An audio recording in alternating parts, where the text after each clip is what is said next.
بەڕێزان لە تۆڕی میدیایی کۆمەڵ لەگەڵ تۆڕی پەیامنێرانی پێام بەردەوامی لە ڕووماڵی کاتژمێری یەکەمی دەستپێکردنی بانگەشەی هەڵبژاردنەکانی ئەنجومەنی نوێنەرانی عێراق و بۆ مەبەستا وەلی سەلیم لە شاری هەولێر و هەروەها ئازاد ئۆمەراوەیی لە سۆرانەوە ڕاستەوخۆ لەگەڵما پێشتر چوومە لای وەلی ئێستا دەستمە لای ئازاد سڵاوت لێبێت. ئێستا بانگەشەی هەڵبژاردنەکان لە سۆران چۆن بەڕێوە دەچنووە ئەندامان و لایەنگرانی کۆمەڵی ئیسلامی و هەروەها کادرانی کۆمەڵی ئیسلامی چی دەکەن خەریکی چین سەبارەت بە بانگەشەی هەڵبژاردنەکان؟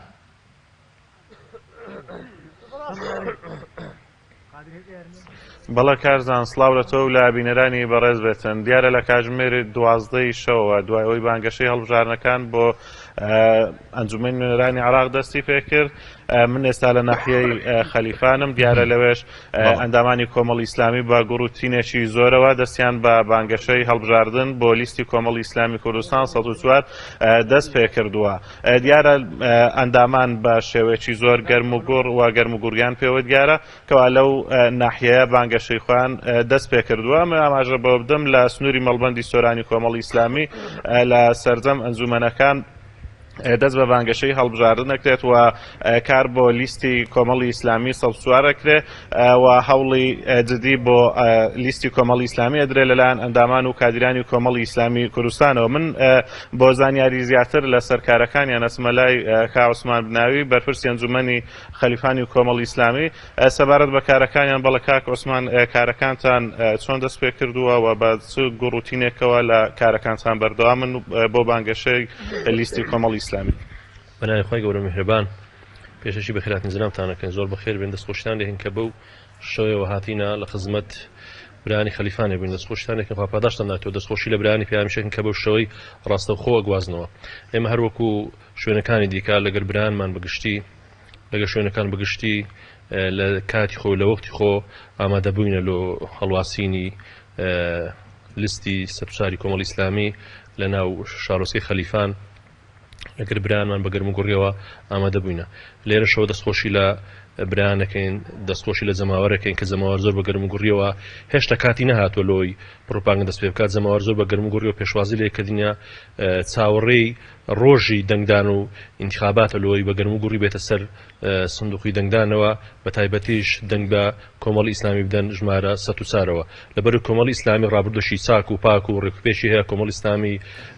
وزیرەکانی، ئەندام پەرلەمانەکانی، قیادەکانی کۆمەڵی ئیسلامی زۆر بە دڵسۆزانە، زۆر بە خەمخۆرانە ڕابردووەکان دیارە. خەڵکی کوردستان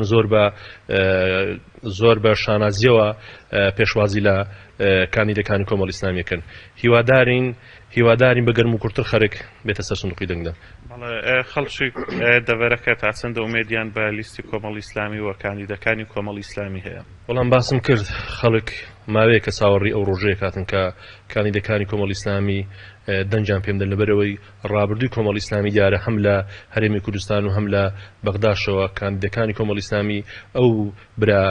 ئەندام پەرلەمانانە بە حەقە زۆر بە گەرم و گوڕیەوە، زۆر بە جدیەوە، بە دڵسۆزانە، بە خەمخۆرانە خزمەتی خاک و وەتەن و خاک و ملەتی خۆیان کردێ.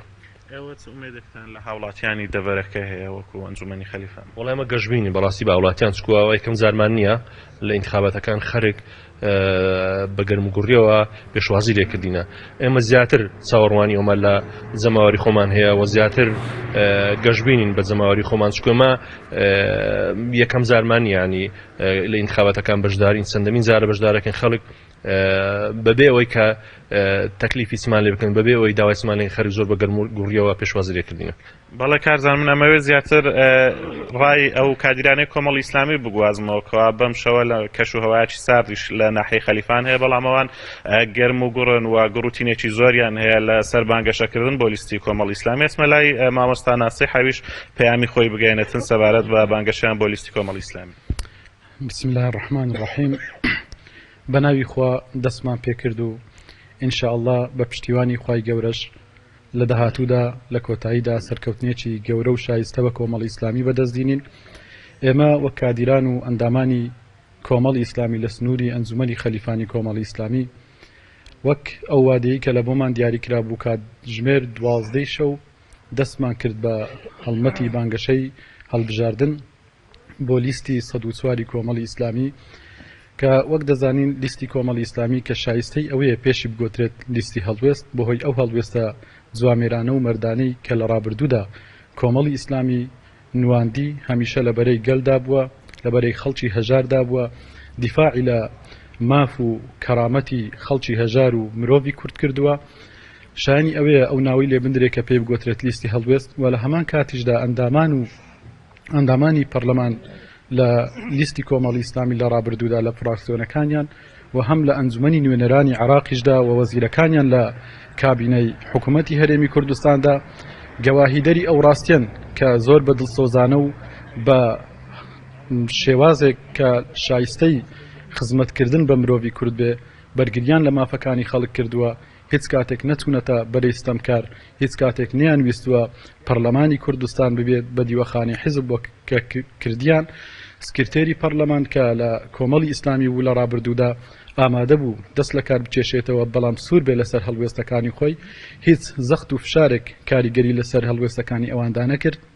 هەمیشە لەبەرەی گەل و لەبەرەی خەڵک دامانەوە و تەنانەت زۆر جار هەڕەشەی مردن و کوشتنیشیان لەسەر بووە بەڵام ئەوان هەر سوور بووینە لەسەر خزمەتکردن بە خەڵک و لەبەرەی خەڵکدا بمینێنەوە بۆیە ئێمە ومێدمان وایە کە خەڵکی کوردستان ئەم هەڵوێستە جوامێرانە و مەردانەی کۆمەڵی ئیسلامی لەبەرچاو بگرن و دەنگ بە لیستی کۆمەڵی ئیسلامی بدەن و هەوڵ بدەن بۆ سەرخستنی لیستی ژمارە 104 کۆمەڵی ئیسلامی و ئێمەش وەکو ئەندامان لە سنووری ئەنجومەنی خەلیفانی کۆمەڵی ئیسلامی قۆناغی یەکەممان دەست پێ کرد و ئینشاءڵڵا لە داهاتووشدا بەگەرم و گورتر بە شێوازێکی باشتر و شایستەتر بە کۆمەڵی ئیسلامی بەردەوام ئەبین لەسەر بانگەشەکانمان. بەڵێ زۆر سوپاس. ئەمەوێ ڕای چەند کادرێشتری کۆمەڵی ئیسلامی وەربگرم چ شتێک وای لە تۆ کرد بەم شەوە لەم کەشوهایە ساردە بەڵێ سپاس بۆ ئازاد ئۆمەرەوەیی لە نەحەی خەلیفانەوە کە ڕاستەو خۆ لەگەڵمان بووی ئازاد کاتی زۆرم پێدای دەمەوێت بگەڕێمەوە لای وەلی و وەلیش لە هەولێرە وەزارێکی